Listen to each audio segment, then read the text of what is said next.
everybody. I'm Don Vassell. I'm Z Garcia. And today we're taking a look at Meenakshi Temple, a game that when I first saw it, I thought was a dexterity game. Yes, it looks like it. It is not. You're putting meeples on top of cards, but you'd have to be pretty... You'd have to be trying to knock it down for it to happen. We've not seen such a thing. It's not really part of it. Yeah, so in this game, though, you are building a temple with an action selection system that Z is about to show you. Here we go. In the game, the players are going to be taking turns, moving their workers to new worker placement locations, taking these statues, constructing those statues on these cards, installing new cards over the previous one, supported up by those statues in those places, and so building this up here, their temple, and scoring victory points along the way, tracked on the outside here. The end game is going to be triggered as shown here on the player aid when somebody installs their 7th level, meaning the 7th card, moving up here, or there are no statues in 2 of these colors here.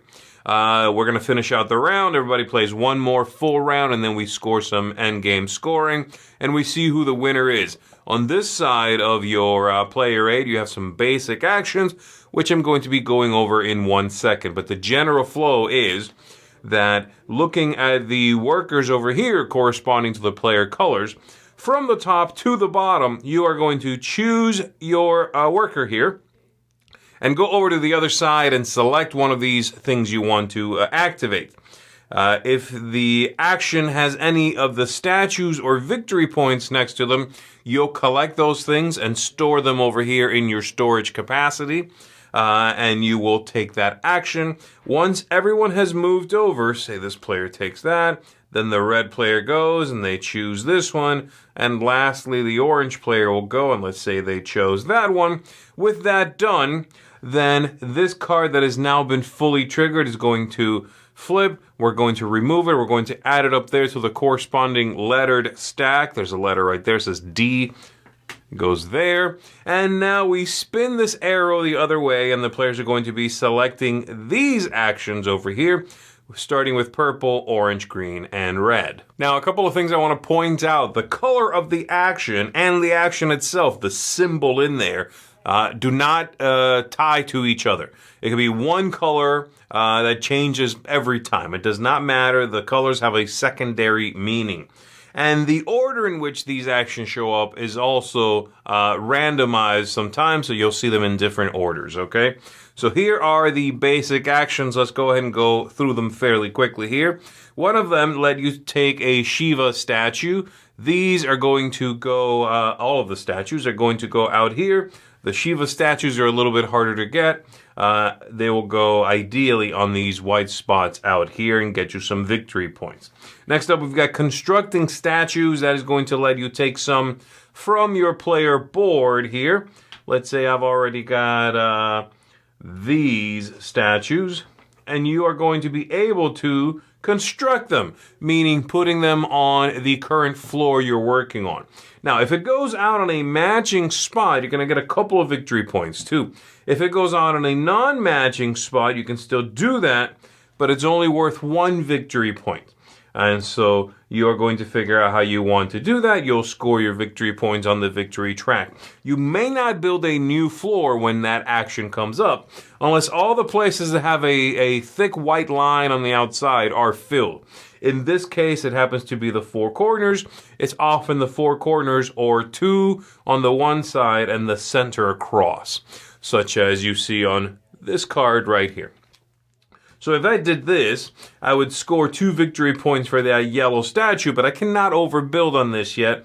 If I did it here, that's only 1 victory point, but I am ready to build over it if that action comes up for me or I choose to do so. Next up, we've got upgrading your board. If you choose to do that, then I can take one of these upgrades and put it down here below my board and gives me a special ability. For example, every time I choose an action that is orange, I also get an orange statue. And again, the color does not necessarily match any action I'm taking. In this case, it happens to be one thing, in this one, another.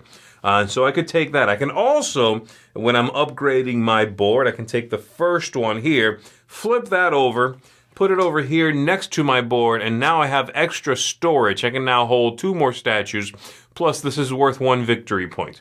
No matter which of the 2 things I do, I'm going to slide this over and reveal a new one. Next up, receiving blessings. Receiving blessings happens if you have none of these tokens out here, which are double-sided, and you set it up at the beginning of the game with whatever side you want face up or randomly. If you have none of them, then you are eligible to receive blessings. You are going to get each one of these that matches a color you have at least 2 statues of, and more than anyone else, on the current floor that everybody is working on, meaning the revealed one. So right now, if I had, say, these statues like this, let me just do that. If my board looked like this right now and I chose to receive blessings, let's assume nobody else has more Shiva statues than me, I would get this. And I'm going to activate it right now, get 6 victory points, and I've got 2 green, but let's say another player has 3 green on top, then I don't qualify for that one.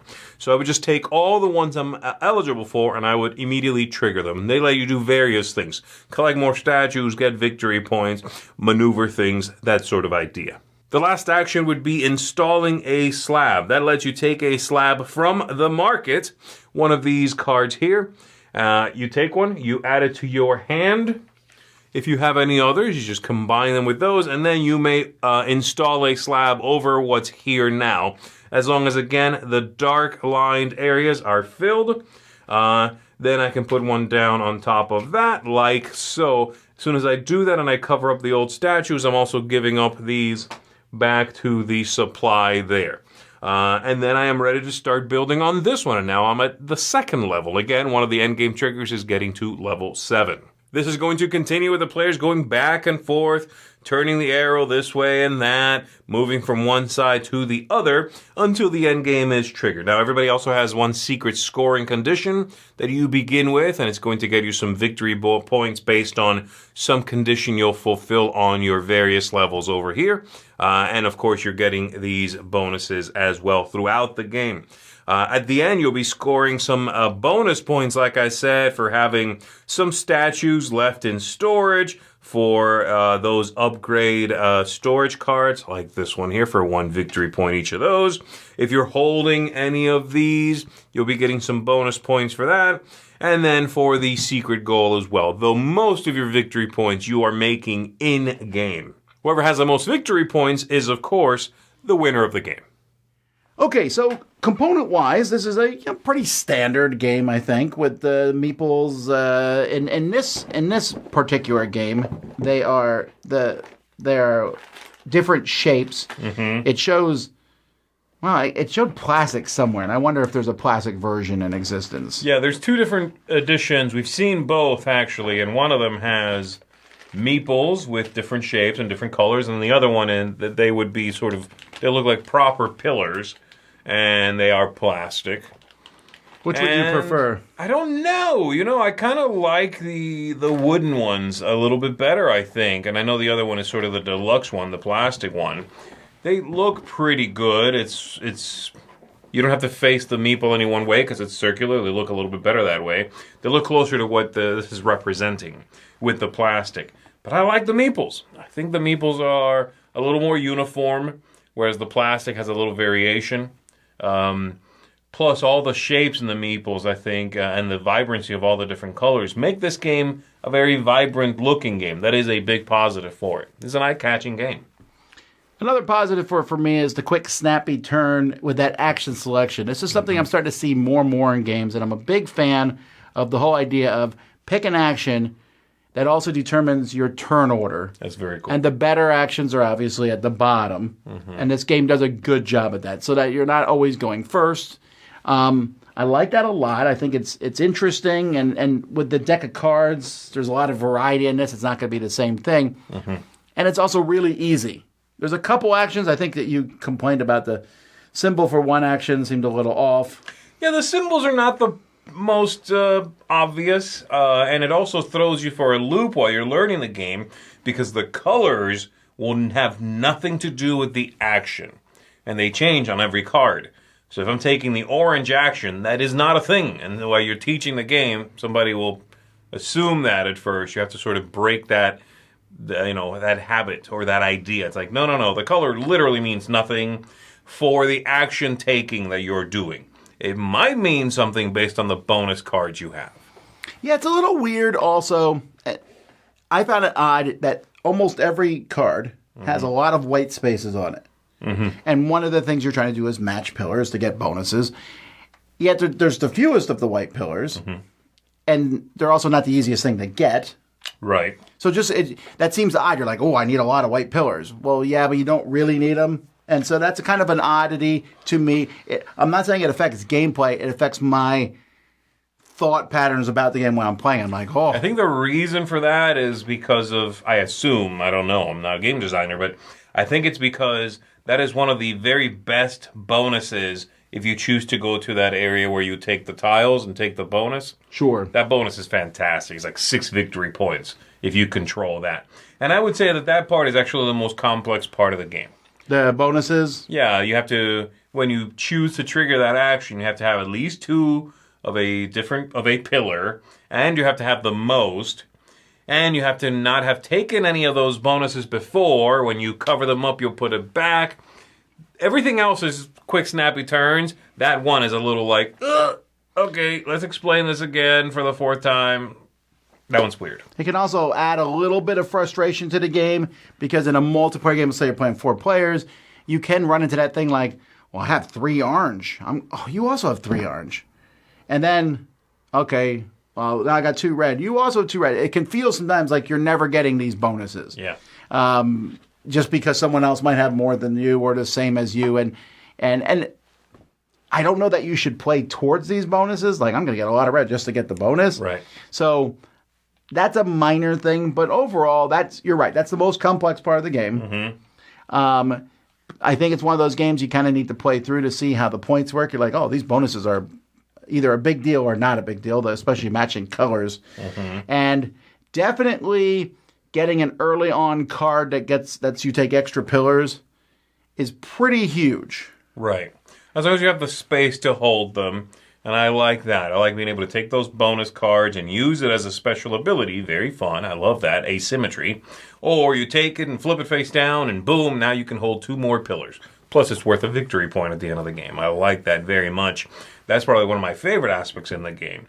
Plus the game has a nice flow to it. You're taking these things, building them up. It has nice little bursts of points where when it's time to place the statues, you go 1, 2, 1, 2, 1, 2, 1, 1. Okay, great. I just made 9 points or whatever. Yes. That feels good. It's like these little bursts of points that it feels very rewarding to come around to that action. I would really like to go see this in person. I think that'd be a cool thing to go see. I like color, obviously. I'm a big fan of this color-esque. And so the game kind of gives that to me a little bit. The theme's not super strong, but there is some theme there to it. And I find it to be an enjoyable game. It's that mid-weight game of which honestly is becoming a white rhino in our current board gaming landscape. There's not a lot of games like this. Mm-hmm. I think I could easily teach it to people with this small exception of the bonuses. And I could even say, we'll get to the bonuses when they matter. Sure. But I'd give it a 7. It's nice, family-friendly type game that I think 45 minutes, an hour, I'm pretty happy with that. I'm coming right down at a 7 as well, actually. I think it's a solid game. I've enjoyed my plays of it. I find that it has a nice forward momentum to it. Easy to score, feels rewarding, like I said. It does not blow my mind with the, innovation that it brings to the table or any other aspect of it, to be fair. It's not a mind-blowing game to me, but it is an incredibly pleasant one and one that I do enjoy playing. If you want to try this game out, I'll be happy to play it with you. So yeah, for me, solid 7 as well.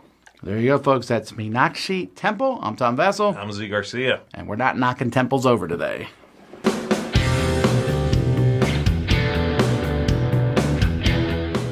Hey everybody, thanks for watching another video from the Dice Tower. Hey, you want to learn more about us, communicate with us? We have a Facebook group, we have a Discord channel, lots of different ways to get involved with the Dice Tower. And you can find that in our Linktree link below. So just click that, it will take you and you can communicate with us on Facebook, join our Facebook groups. There's lots of cool things that you can find and become part of the Dice Tower.